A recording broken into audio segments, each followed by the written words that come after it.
everyone, and welcome back to our Golden 20s. My name is Teagan, and I'm joined by Sadie, and we have a really exciting episode coming your way today, something that we've kind of talked about doing for a while that we are excited about, and we hope that you'll be excited about too. But before we dive into that, we are going to do our Tuesday 10s because we haven't done that in a while. So for new listeners, we list our 10 things that we are loving right now. So Sadie, do you want to start us off with your 5 of the 10? I definitely do. I feel like mine are a little all over the place, but here we go. So some things that I'm loving right now. So I recently splurged and bought the full-size Youth to the People Superfood Air Whip Moisturizer. I had tried the trial size and I really, really liked it. This was maybe 2 years ago. It was a while ago, but I never could justify the full-size bottle since it's $65 or something. But I was like, you know what? No, I'm feeling inspired to try some new skincare products. So just get it because you liked it and see how it goes. So that is exactly what I did, and I am absolutely loving it. Definitely recommend it to everybody. It's just so I don't know, light and airy, and it's so nice for summer. So definitely recommend that. Still on the kind of beauty skincare realm, I recently repurchased the NARS Radiant Creamy Concealer. Classic. And funny story, right? But it's kind of funny because I started wearing concealer a few years ago, and this was the first concealer I ever bought. And since then, I haven't repurchased it. I've been trying other concealers, and then all of a sudden I was like, wait, why did I even switch from the NARS one? So I just bought it from Sephora, and I've been using it the past few days, and I'm like, this is so good. Why did I even try others? But I mean, the other ones I tried were good too, but this one is just, a classic staple. Recommend it so much. Even all the YouTubers I watch, this is what they use all the time. So I'm like, why did it take me so long to clue back into this is the way? Yeah, I've used it for years, either when it comes in the tube or sometimes I'll use it when it's in the pot, but it's all the NARS concealer. Yeah, such a good one. Yeah. Okay, so out of the beauty skincare, I'm now switching into a little bit of a fitness gal chat. I'm loving, and again, this is something I drank a few years ago and forgot about, and it's just recently been back on my radar, but it's Roar organic drinks, and they're basically a healthier alternative to Gatorade, and it's just coconut water, so it replenishes your electrolytes after you've been working out or just sweating profusely in your apartment from the Toronto humidity. But they're super good, and they've been on sale the past few weeks at my grocery store. They're in the health food section, but I am loving them. There's a few different flavors. My favorite is the watermelon cucumber. You can only imagine how refreshing that is. So definitely recommend that to replenish your electrolytes this summer. I also recently made my first Lululemon purchase, which is a big deal. Yeah, so definitely drained my bank account, but I'm loving everything I bought so far. The one piece, though, I wanted to mention as one of my favorites is the Ebb to Street tank top. It's kind of got a racer back, and then it has kind of spaghetti strap tank top-esque, but it has a built-in bra. And obviously, you guys can't see us, but I do have a larger chest, and usually the built-in bra situation does not work for me. But this is actually really great for low support. So I'm thinking more for actually I wore it on a bike ride when I was in Montreal, and that was really great just for a light yoga practice. And it's just so nice for summer because it's one layer, but it's, a bra and a tank top. So I've been loving that. And again, recommend it to everybody. I think it comes in a few colors too. So definitely something there for everyone. And then last on my list, and Tag, I was wondering if this would be on your list as well, is season 3 of Love Island is in full swing, and I've been absolutely loving it. I feel like the people are less fun than season 2, but I feel I'm like still they're really less enjoying it. influencer-y. Do you find that? Like that maybe. half of them have real jobs and they have less plastic in their faces, which like no hate. If you want to have plastic in your face, go for it. But that I'm like, okay, these look like kind of normal people that you would run into in life. So I wondered if they were like going for a different direction. I don't know. Yeah, interesting. I feel like they're all just still super beautiful. Yeah, 100%. And just like obviously in their bathing suits all the time. And I don't know. I don't get that vibe, but I'm loving it still. And yeah, I love the villa. Yes, me too. And just like the Hawaii shots, I was like, ooh, Tegan's probably so in her feels watching this. And it's like, honestly, guys, I was saying this to my friends, I think at work. I was like, through the pandemic, I have become such like a content consuming person. And like, that's just our generation for sure. But like, I have TV shows that I watch like religiously. And then I have YouTubers that I watch like the day they upload their videos. Like, I have like my weekdays down to like what I have to watch that day. And Love Island is like 6 nights a week or 5 nights a week, however many nights. So it's a lot of content, but I've been just like absorbing it. But it's just like so funny now that things are starting to open and like people are more, you know, coming around to social outings and stuff. I'm like, but wait, when am I going to watch all my YouTube videos? Yeah. When am I going to watch all my like TV shows? Like, I'm now so hooked on content, and Love Island is definitely a lot of content on its own. But yeah. I think those are my 5 things, though. Yeah, love it. Yeah, I'm kind of behind on Love Island. I think I've watched the first 3 episodes, so that's probably me like a week behind. But I do love me some Love Island. Yeah, last night I was like, I'm not going to watch it in real time. Like, I'll just binge them like on Friday nights or something. And then last night I was like, does it come on at 8? And then it came on at 9. I was like, okay, I can still have like my whole evening, and I'll just turn it on at 9. It's fine. Yeah. No, I need to catch up. All right. My 5 things. So I guess these are number 6 through 10. But number 1 for me is the Cravings cookbooks by Chrissy Teigen, which I might have talked about before, but I'm not 100% sure. But I also think Chrissy Teigen might be canceled, so I don't know. But her cookbooks are still good, whether she's been canceled or not. They're really good, like, staple cooking items. So I feel like if you're, like, first moving out or trying to get into cooking, it's, like, a really good place to start, because she says how to, like, cook a steak, how to make mac and cheese. You know, like simple recipes that it's like, it feels like everyone else in the world knows how to make. She also just like elevates stuff in a cool way. Like her banana bread incorporates like coconut, and you make it in like a bundt pan instead of a normal, like, I don't know, square pan. And, you know, like she does stuff like that. So even with like staples, she elevates them. I don't know. I just think they're really good. So. Yeah.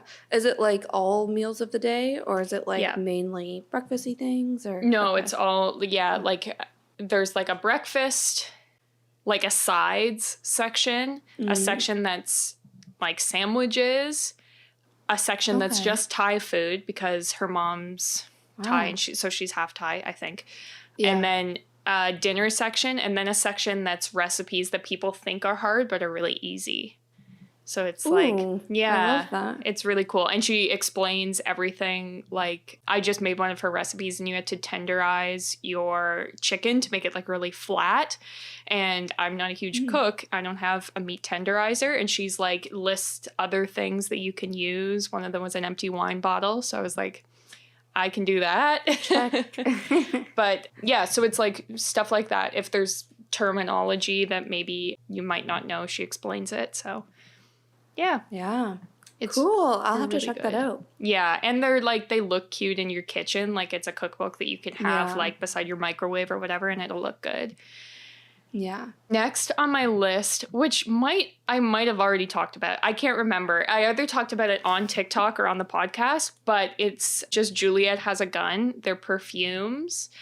I just really love them. I feel like they're very like cool girl perfumes, kind of like.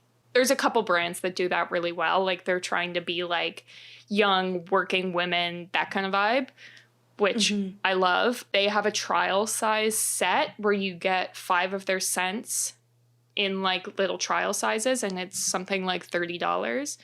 And so over Christmas, I bought that set. And since then, I've bought 2 of the perfumes in full size because I love them so much. So, wow, yeah, that's so cool. Yeah. I love them.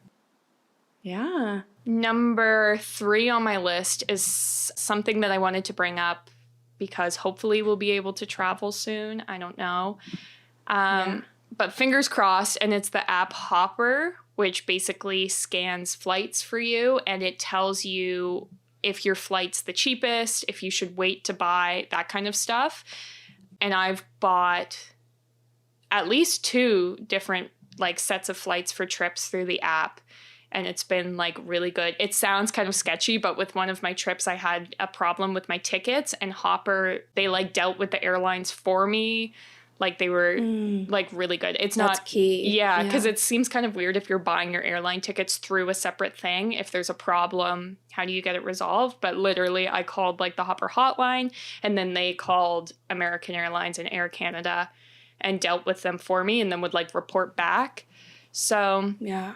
I just think it's great. Like, I don't know of any other website or app that kind of does the same thing that it does. And it now has, like, added features in the last year. Like, you can watch a flight with a friend, so you'll both get a notification if things go cheaper, that kind of stuff.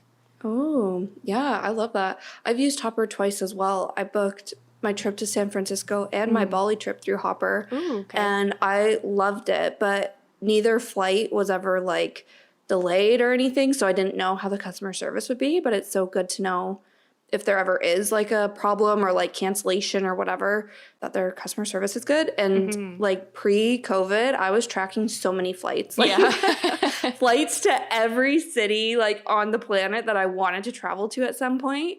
And that's how I ended up going to San Francisco. Was I just got a notification that was like, hey, this is a super good deal, you better book. So I did.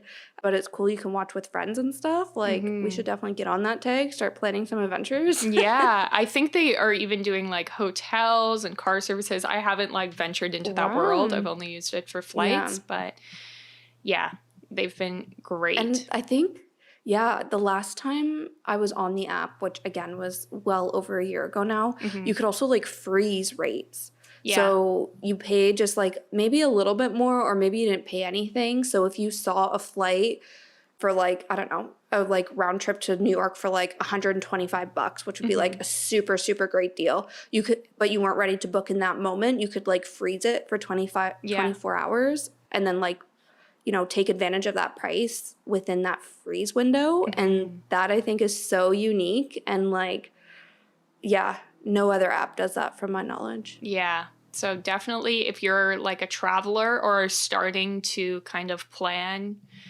your future travels, I think it's a good one. Yeah. Next on my list is Lana Del Rey, who I love. And, you know, she's not... She put out an album like a couple months ago, so it's not like she did anything new. But I just feel like all of her albums have really good summer vibes, which is why I wanted to bring her up. Like, it feels like you're chilling in LA in like a vintage car when you listen to her.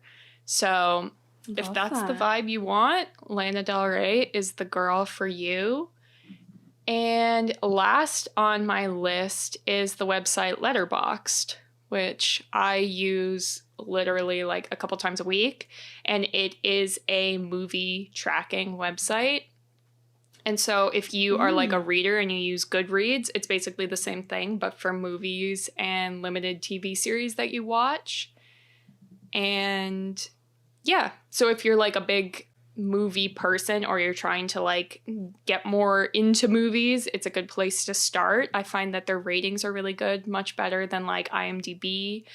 And there are lists. You can search movies and it tells you which streaming platforms they're on. Ooh, that's good. Yeah. So, and you can sort things by, if you want to watch something that's on Netflix, you can go to different lists and it can tell you exactly which movies are on Netflix. At the end of the year, it gives you stats on all the movies that you've watched. Yeah. And it's an easy way to keep a like want to watch list. It basically does what IMDb does, but like 10 times better. And there's like a big community there too. So if that's what you're into. That's awesome.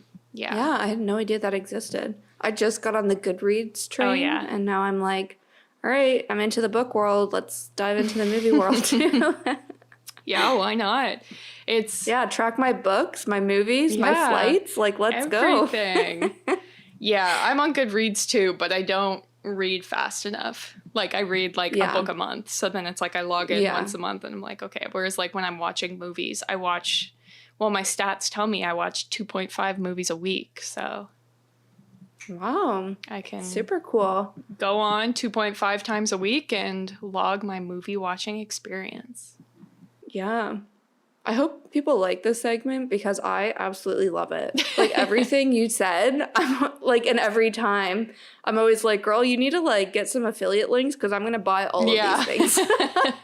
We have to like reach out to individual brands before we do the top 10 and be like, listen, we love it.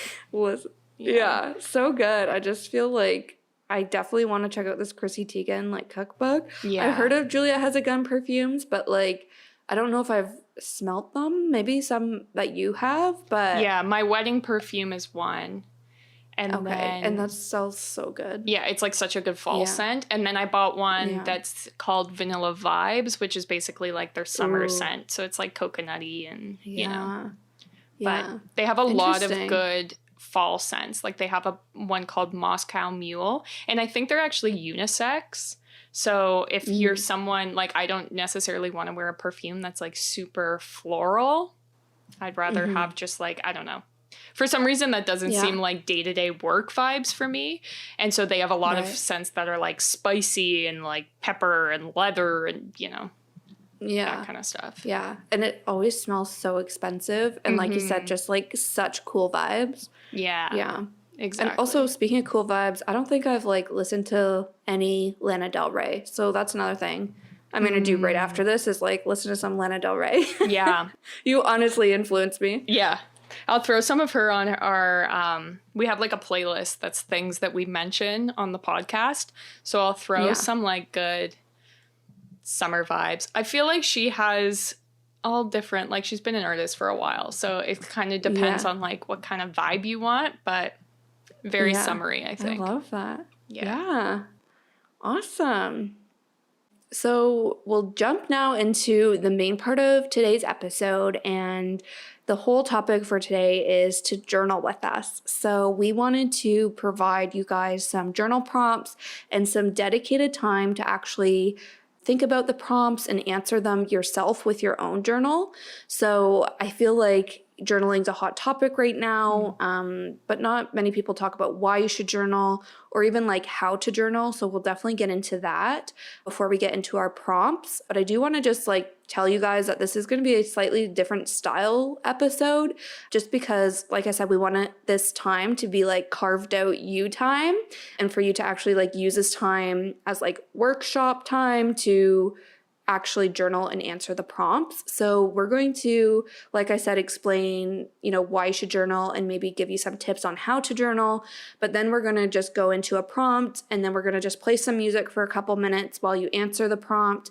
So keep us on. You can listen to some chill vibes, and then we'll tell you the second prompt, and there's 3 in total. So that's how the episode's gonna go today. If you're someone who usually listens to us like in the background while you're working, maybe like just listen to the next little bit about journaling and then maybe pause and come back to the journal prompts tonight after work or something. But that is the game plan for today. Yeah. So obviously you've been someone who's been journaling for a long time. And you talk about it a lot, about how beneficial you find it. So why should you think like the average person should journal? 100%. So I feel like I've maybe talked about this a little bit in some past episodes, but just to reiterate, I kind of like accidentally started journaling a few years ago. And I know that sounds kind of dumb, but that's actually how it happened. Same with goal setting. One of our prompts is about goals and kind of like how to lay the foundation for goals. And all of this stuff I did pre-TikTok, like that girl aesthetic or whatever it is. But I just got this notebook that I think on the front, what did it say? Oh, she believed she could, so she did, or something like that. Classic. I forget exactly what it said. She designed a life she loved, something like that. And I was like, you know what? I'm going to open this journal and just like write, because obviously like as a kid, I had my Barbie journal that was like Dear Diary entries, and I just like talked about kids in my public school, whatever. But I hadn't done that since. And this was like right when I graduated college is when I started getting into journaling. And the first page of my journal is literally just me kind of talking about like why I want to journal. And it was basically all of those things kind of came true. And it was just to really get in touch with myself. And I feel like, people are talking so much about self-love and self-care, but that really comes down to how well you know yourself and how well you can kind of cope with things on your own without relying on other people, without being like heavily influenced and swayed by like external things. So it's really just like a good time to like for me time and getting in touch with yourself. I feel it's kind of also something that if you continuously do it, you don't even realize how self-aware you are until all of a sudden you're self-aware, like it's not measurable in any way.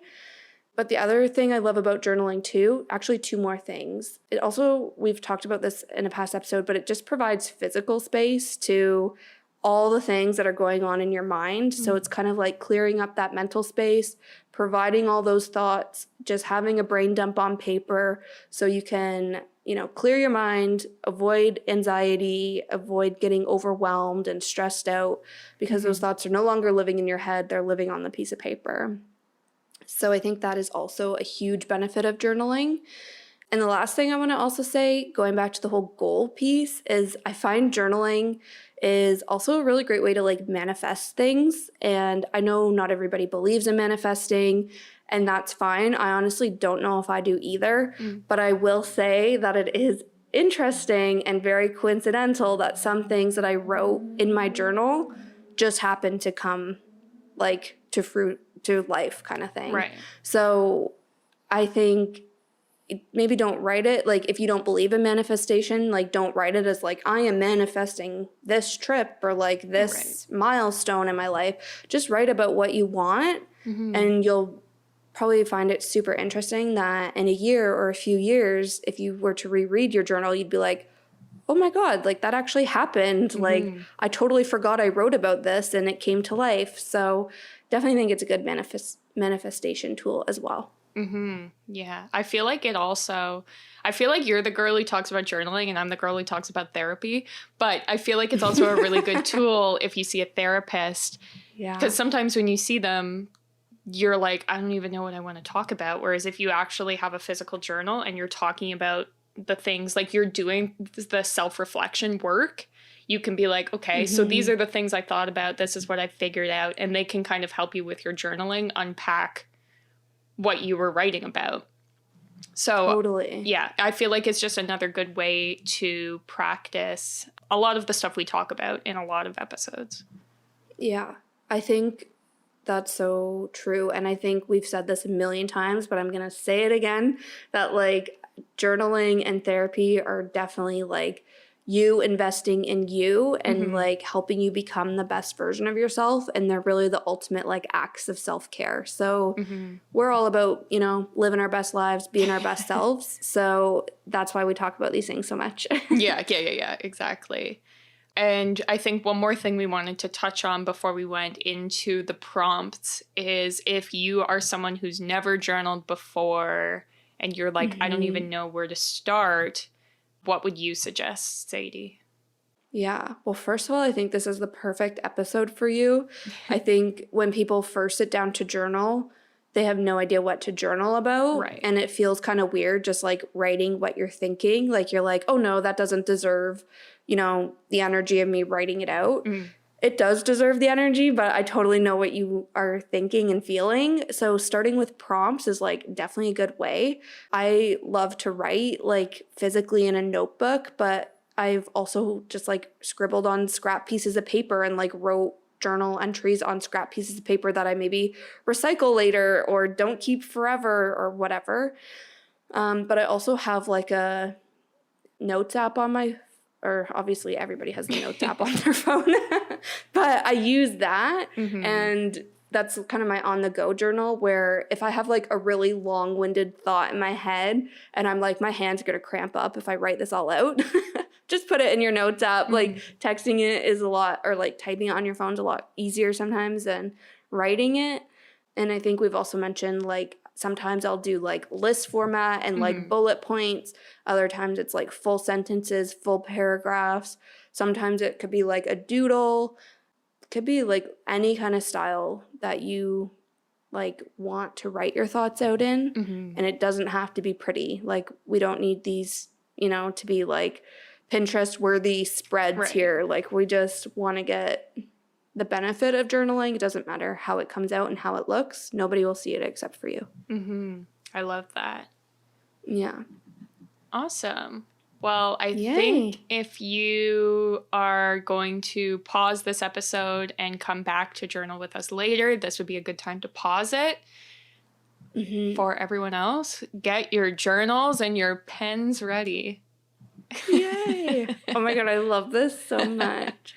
So these 3 prompts are really just like soul-searching prompts and really where to start when you're just wanting to identify who you are and how you can be the best version of yourself. So the first journal prompt really starts with, who am I?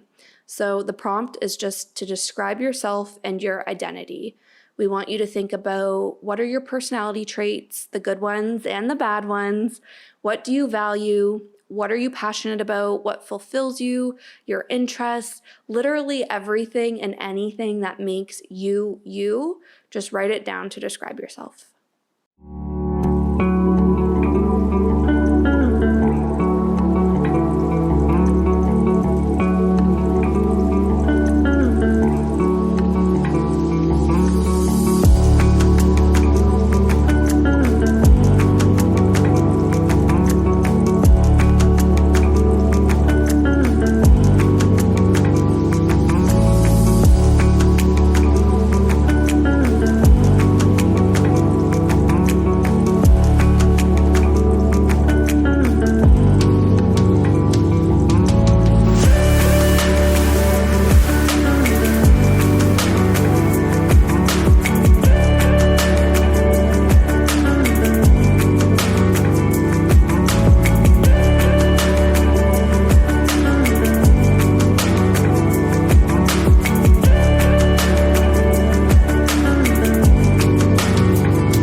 Welcome back, journalers. If you need more time, feel free to pause, but we're going to go into journal prompt number 2. So the second prompt is who I aspire to be. So basically, if you could do anything, if you could be anyone, what would you do? What would you be? what would your life look like? If it helps you, you can describe or create an alter ego or a dream life. But what would that life look like?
Okay, and our third and final journal prompt is all focused on goals. So the prompt is, what are some key things you want to achieve in your lifetime? These can be big things, small things, related to work, personal life, literally anything you want to achieve. Write it down in your journals now.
Awesome. Well, that is our 3 journal prompts for today. We hope from this exercise you can really draw lines between who you currently are. You can reflect on, are you proud to be that person? Are there things you want to change so that you can become the person you're aspiring to be? Are there little things you can implement in your day-to-day life that, you're kind of writing off as a one-day future me? This is what I would do. This is what my life would look like.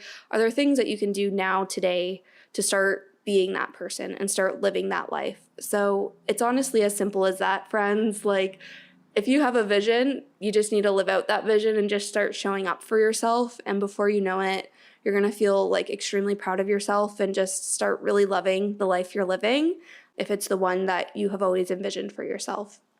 And then, of course, we also talked a little bit about our goals here. So just looking at some key things you want to achieve, maybe you can now start breaking those down into smaller steps, and that can help guide your yearly goals and your monthly goals.